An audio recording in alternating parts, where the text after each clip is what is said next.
La economía, indicadores, criptos y tus finanzas. Aaron Olmos, economista, docente, investigador y director de Olmos Group, está ya con nosotros. Profesor, bienvenido, ¿cómo está? Profe, ¿cómo está? Bienvenido. Buenos días, Vanessa, Guillermo, ¿cómo están? Muy bien, un tema del que todo el mundo habla y del que todo el mundo está pendiente hoy por hoy es de el techo de la deuda en Estados Unidos. Todavía no hay acuerdo entre republicanos, demócratas, y bueno, quizás algunos se preguntan ¿cuál es el riesgo de que Estados Unidos no pueda pagar su deuda? Hablamos en términos de la economía global porque podemos intuir cuáles pudiesen ser las repercusiones a lo interno, pero ¿qué es esto del techo de la deuda estadounidense y de qué manera repercute o influye en las economías del mundo, profesor? Bueno, fíjate, primero lo que habría que recordar es qué significa eso del techo de la deuda. Hay que recordar que tanto los países como las empresas como las personas pueden solicitar dinero, créditos, ¿verdad?, para financiar el consumo, financiar el gasto de algunas cosas, ¿no? Evidentemente a nivel personal y a nivel empresarial es un tanto diferente que cuando se hace a nivel de país. Los países llevan unos presupuestos públicos, son un plan nacional, y esto de alguna manera tendría que alcanzar para ese año fiscal. Cuando ese dinero no alcanza por razones de inflación, por diferentes razones, gastos imprevistos, entonces lo que se tendría que hacer originalmente es una reprogramación. Sin embargo, llega un momento en el cual los gobiernos de los países simplemente no pueden seguir financiando. A nivel legislativo, los congresos o asambleas de los países son los diputados, en los países que funcionan más o menos bien, ¿no?, son los diputados los que deciden junto con el poder central hasta dónde se pueden endeudar. Entonces eso es un límite, es un techo, entonces comprendemos el nivel el significado del techo y hasta dónde se puede llegar, ¿no? En la actualidad, el anterior techo de la deuda que se había fijado por los legisladores en Estados Unidos era de 28.600 millones de dólares más o menos, en la actualidad 31.400 millones de dólares. No es la primera vez que pasa. El concepto de techo de deuda se introdujo por primera vez en 1917 y de ese momento para acá ya este techo se ha aumentado 78 veces, ¿no? Entonces, ¿qué es lo que significa esto? Bueno, imagínense ustedes que una persona, desde el punto de vista formal, les diga, mira, no te puedo pagar nada de lo que de alguna manera me has dado porque no tengo cómo hacerlo, ¿no? Mi actividad principal no me permite generar a la velocidad que yo requiero.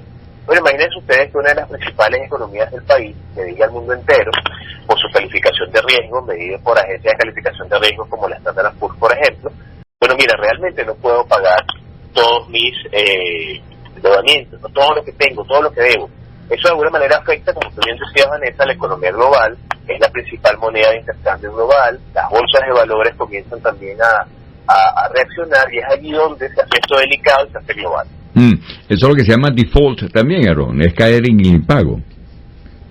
Mira, es una situación de default en términos de que en principio no puedes pagarle a los que debes afuera, pero también internamente genera una situación de impago desde el punto de vista de prestaciones sociales y todo lo que tiene que ver con el aparato público. Entonces, en la medida en que el techo de deuda se vaya corriendo, bueno, se van a generar ingresos suficientes para poder entonces cubrirlo. El tema es que en algún momento debes parar ese proceso de subida de límite o de techo, ¿no?, para que la propia economía pueda responder de manera correcta. Escuchan al profesor Aaron Olmos, docente, investigador, economista, es el director de Olmos Group.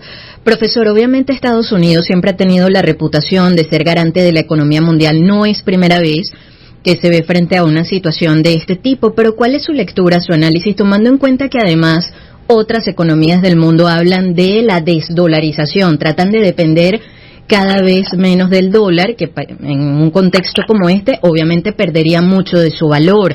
¿Qué repercusiones tiene además, por ejemplo, en términos de las bolsas del mundo, de el petróleo, las materias primas? ¿Podría incluso hacer que si Estados Unidos cae en el impago, otras economías entren en recesión, producto de eso? Mira, sí, hay una gran dependencia en las principales economías del globo, lo que el Fondo Monetario llama economías avanzadas, por ejemplo, y las economías en desarrollo o mercados emergentes, una gran dependencia, ¿no? Si algo le pasa a una, afecta a las demás porque su actividad comercial internacional, su actividad financiera está vinculada con estos países, ¿no? Entonces, por fíjate tú, en la actualidad, si bien este tema del techo de la deuda es algo temporal y ha pasado en otras oportunidades, por ejemplo, los asesores de Biden calculan que, de alguna manera, si esto pudiese llegar a extenderse en el tiempo, bueno, 500.000 empleos pudiesen desaparecer. Por ejemplo, recordemos que Estados Unidos está ahorita en un proceso de ingresar, de estar ya formalmente en recesión. Recordemos que la recesión es desempleo, aumento de la inflación, pérdida de compra con y lanzamiento del aparato productivo. En caso de esto se puede alargar, por ejemplo, estamos hablando de una caída del 6% del PIB, una cantidad de empresas pudiesen verse afectadas en el mercado interno, pues ya muchas están siendo afectadas por el tema de los despidos, el desempleo puede comenzar a crecer, y bueno, pudiese tener una situación, que es lo que no se busca, similar a lo de la crisis financiera del 2008, ¿no? Esto efectivamente en el clima de desdolarización que se ha comenzado a hablar, que es algo que no es viejo, o sea, perdón, es algo que no es nuevo, que es viejo, se habla de eso desde la década de los 60, por ejemplo. Lo cierto es que en este momento que está pasando esta situación de recesión, que la economía estadounidense no está tan fuerte como antes, y que tenemos una cantidad de actores internacionales que tienen una postura firme en el marco pues de lo que está pasando todavía con Ucrania y Rusia, comenzar a utilizar sus propias monedas o una moneda distinta a la del dólar, bueno, pudiese tener cierto efecto. Sin embargo, ya en la historia esto ha pasado en varias oportunidades y sigue siendo el dólar la moneda de intercambio global. Así más bien, incluso estos países que están hablando de desdolarización deberían estar apostando al hecho de que la política económica estadounidense funcione, porque claro, en cierto porcentaje, en cierta medida, su economía también se vería afectada. Ahora, profesor, estamos comenzando con @AaronOlmos1, profesor Aaron Olmos, experto en criptoactivos, economista. Esto, entiendo, es una decisión política. Va a pasar por el Congreso de los Estados Unidos, republicanos, demócratas se tienen que poner de acuerdo para entonces ampliar o no el techo de la deuda. Mi pregunta viene, muchas son las veces en que las decisiones políticas inciden en la economía, pero ¿cuántas son las veces en las cuales la misma economía se readecúa? O sea, ¿tiene que pasar la economía por su propia madurez o por sus propias crisis para poder restablecerse? ¿O cuántas también son las veces que la misma política está interfiriendo y no deja que la economía avance como debe ser? Fíjate, en principio la fecha límite es el 1 de junio, ¿no? O sea, eso está cerquita, ¿no? Tienen que reunirse, tienen que conversar. La secretaria del Tesoro, Janet Yellen, tiene que hablar con los republicanos, con los demócratas, y ponerse de acuerdo, ¿no? Sobre qué es lo que va a pasar con respecto a esto, si vuelve a subir, qué mecanismos se van a tomar. Es una decisión que es, en principio, política, afecta a lo económico, evidentemente, pero por lo político se ha llegado a lo económico.